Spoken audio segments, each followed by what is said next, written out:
Good morning. 69,000 शिक्षक भर्ती के सभी कैंडिडेट्स का एम्प्लॉयमेंट न्यूज चैनल में बहुत बहुत स्वागत है।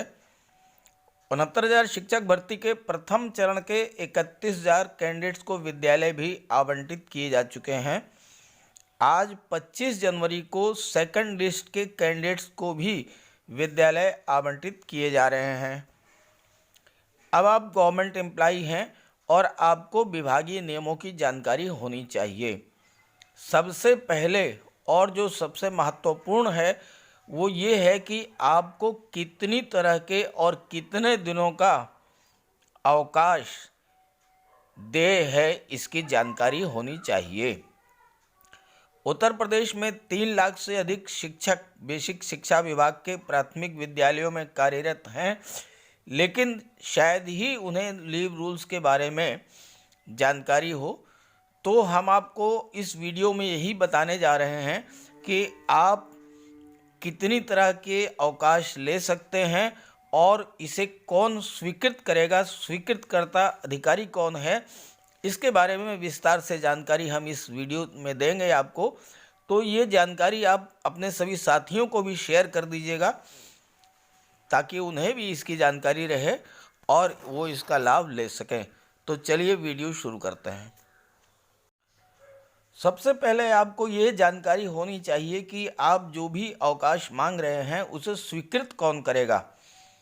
तो बेसिक शिक्षा विभाग में मानव संपदा के माध्यम से सहायक अध्यापक और शिक्षा मित्र हेतु अवकाश की जो स्वीकृति का शासनादेश है उसके अनुसार सहायक अध्यापक की लगातार 4 CL तक 4 दिन का जो आकस्मिक अवकाश है वो हेडमास्टर ही स्वीकृत करेंगे। अगर 4 से ज़्यादा CL आप ले रहे हैं एक साथ तो हेडमास्टर द्वारा खंड शिक्षा अधिकारी को एप्लीकेशन फॉरवर्ड की जाएगी और खंड शिक्षा अधिकारी इस को स्वीकृत करेंगे। खंड शिक्षा अधिकारी अधिकतम 42 दिन तक अवकाश स्वीकृत कर सकते हैं और उसके बाद बेसिक शिक्षा अधिकारी के द्वारा स्वीकृत किया जाएगा। हेडमास्टर की जो भी CL होगी वो खंड शिक्षा अधिकारी स्वीकृत करेंगे और CL स्वीकृत या अस्वीकृत करने में 1 दिन का समय निर्धारित किया गया है।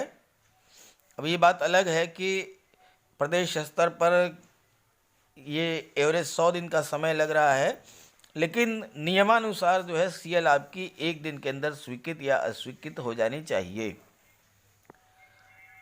मेडिकल लीव है या चाइल्ड केयर लीव है, ये अधिकतम 2 दिन अगर आपकी है तो खंड शिक्षा अधिकारी, और इसके बाद 2 दिन के अधिक है तो BSA को इस पर कार्रवाई करनी होती है 2 दिन में, और इसकी स्वीकृति भी जो है वो खंड शिक्षा अधिकारी को ही जो है करनी होती है। अगर अवकाश पर निर्धारित अवधि में कार्रवाई नहीं की जाती है तो खंड शिक्षा अधिकारी या BSA का उत्तरदायित्व भी निर्धारण किया जाएगा। ये शासनादेश है। अब जानकारी कर लीजिए जो है कि कितने तरह के अवकाश आपको देय हैं। तो सबसे पहले नंबर पर आता है आकस्मिक अवकाश, कैजुअल लीव। ये अवकाश प्रत्येक कैलेंडर वर्ष में 14 दिन तक का देय है, यानी वर्ष 2021 में 1 जनवरी से 31 दिसंबर के बीच आप 14 डेज का कैजुअल लीव ले सकते हैं और 2-3 दिन का विशेष अवकाश भी स्वीकृत किया जा सकता है। ये स्वीकृतकर्ता अधिकारी पर निर्भर करेगा। आपको स्पेशल लीव भी 2 या 3 दिन की दी जा सकती है इन 14 दिनों के अलावा। एक बार में अधिकतम 10 दिन की CL आप स्वीकृत करा सकते हैं। ये जो अवकाश है ये आपके लीव अकाउंट में जमा नहीं होगी। हर साल छुट्टी ना लेने पर बची हुई छुट्टी स्वतः लैप्स हो जाएगी। अगर आपने 14 दिन का CL आपको मिलता है, आपने 4 दिन CL लिया तो बाकी का 10 दिन जो है लैप्स हो जाएगा। दूसरी बात यह है कि ये अवकाश लेने पर बीच में पड़ने वाले अवकाश जैसे रविवार या अन्य छुट्टी को नहीं जोड़ा जाएगा। जैसे आपने जो है सैटरडे को CL लिया और नेक्स्ट संडे पड़ गया और मंडे को कोई छुट्टी हुई और फिर आपने ट्यूसडे को ज्वाइन किया, तो संडे और मंडे की छुट्टी को नहीं जोड़ा जाएगा, आपकी केवल एक CL ही जो है वो काउंट की जाएगी। अब आइए जान लेते हैं कि और कौन कौन से अवकाश आपको दिए हैं। पूरे सेवा काल के दौरान आपको 1 वर्ष का मेडिकल लीव, चिकित्सा अवकाश फॉर होल एवरेज सैलरी, यानी पूरे वेतन पर आपको 1 साल तक का अधिकतम चिकित्सीय अवकाश मिल सकता है। ये आप पूरे सेवा काल के दौरान आप जब भी आपको आवश्यकता पड़े तो आप मेडिकल लीव ले सकते हैं ज़रूरत के अनुसार। दूसरा है चाइल्ड केयर लीव जो है, या बालकों की देखभाल का जो अवकाश है, ये 2 साल तक अधिकतम दे है। इसके बाद मिसकैरेज लीव जो है, गर्भपात अवकाश, ये 42 दिन तक, ये दोनों महिलाओं के लिए है। प्रेगनेंसी लीव या मैटरनिटी लीव, ये जो है प्रसूतिकालीन अवकाश, ये 180 दिनों तक का देय है, ये भी महिलाओं के लिए है।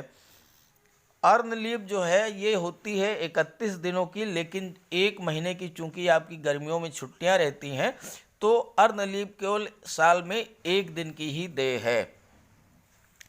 कैजुअल लीव जो है ये साल में 14 डेज की और 2 या 3 दिन की स्पेशल लीव ये आपको देय है।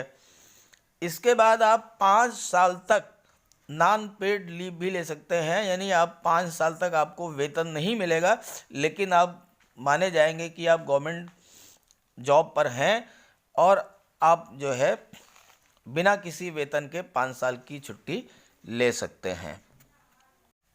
अब जो प्रसूति अवकाश है ये केवल महिलाओं के लिए है, इसको मैं थोड़ा सा क्लियर करके समझा देता हूँ। ये अवकाश केवल महिलाओं को प्रसूति हेतु 180 दिन यानी 6 माह तक और 2 बच्चों तक देय है।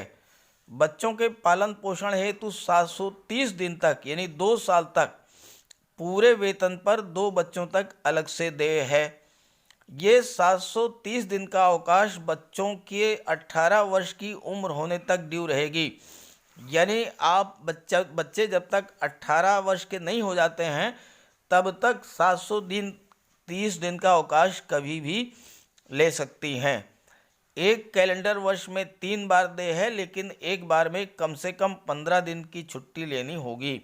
मतलब ये आप टुकड़ों में भी ले सकते हैं ये जो 2 साल का अवकाश है, और लेकिन कम से कम 15 दिन की छुट्टी आपको इसमें मिनिमम लेनी होगी। और ये बच्चों की देखभाल के लिए, बच्चों के पालन पोषण के लिए 2 साल तक का अवकाश महिलाओं को देय है। इसके अलावा गर्भ समापन अवकाश चिकित्सा प्रमाण पत्र के आधार पर 6 सप्ताह तक पूरे वेतन पर पूरे सेवा काल में असीमित बार देय है, कितनी बार भी ये अवकाश लिया जा सकता है। गर्भ समापन का मतलब ये है कि मिसकैरेज या बच्चा खराब होने से है।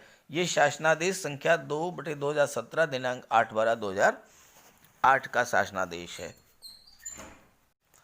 अब आप ये भी समझ लीजिए कि मानव संपदा पोर्टल से छुट्टियां कैसे अप्रूव करें, रिजेक्ट करें या फॉरवर्ड करें। तो सबसे पहले अपनी मानव संपदा आईडी को लॉगिन करें, लीव मॉड्यूल पर क्लिक करें और अदर लीव पर जाएं। अदर लीव में व्यू पेंडिंग रिक्वेस्ट पर जाएं, यहाँ आपको भेजी गई छुट्टियाँ दिखाई देंगी। भेजी गई छुट्टी के सामने एडिट का ऑप्शन शो होगा, उस पर क्लिक करें। उसके उपरांत 2 ऑप्शन दिखाई देंगे, पहला टेक एक्शन, दूसरा reason if any way. Take action में छुट्टी को अप्रूव, रिजेक्ट, फॉरवर्ड के ऑप्शन होंगे। अगर आप छुट्टी रिजेक्ट करते हैं तो रीज़न, अगर स्वीकृत नहीं करते हैं तो क्यों, कारण दिया जाएगा। अप्रूव या रिजेक्ट की सभी छुट्टियां डिस्पोजल लीव्स में दिखाई देंगी। तो इस तरह से मैंने आपको सारी चीज़ विस्तार से समझा दी है। छुट्टी कैसे आप अप्लाई करेंगे, छुट्टी कितने प्रकार की देय है, छुट्टियों को स्वीकृत कौन करेगा, ये सारी चीज़ें। फिर भी अगर कोई शंका रह जाती है तो आप कमेंट करके ज़रूर पूछिएगा। और दूसरी बात, इस जानकारी को अपने सभी साथियों को भी शेयर कर दीजिएगा। Okay, thank you.